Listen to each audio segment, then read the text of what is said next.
سلام دوستان، امیدوارم که روز خوبی رو شروع کرده باشین. امروز من میخوام در رابطه با یه موضوع باتون صحبت کنم. میخواستم بهتون بگم که برای فعالیت در این بیزنس استفاده از تصویر یا چهره خودتون کاملا اختیاری هستش و هیچ اجباری وجود نداره.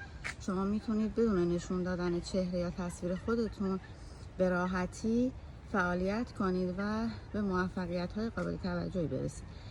تو این بیزنس شما آموزش‌های بسیار خوبی دریافت می‌کنید که یاد می‌گیرید چجوری با استفاده از هوش مصنوعی شخصیت‌های مختلف بسازید و انیمیشن طراحی کنید و از این روش‌ها برای معرفی و تبلیغ خودتون استفاده کنید.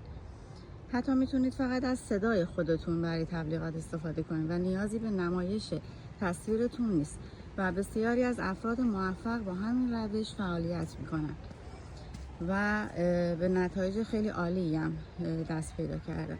پس اگه تمایل ندارید چهرهتون دیده بشه اصلا نگران نباشید. این بیزنس کاملا انعطاف پذیره و به شما این امکانو میده که به سبک خودتون پیش برید و الان هم این نمونه از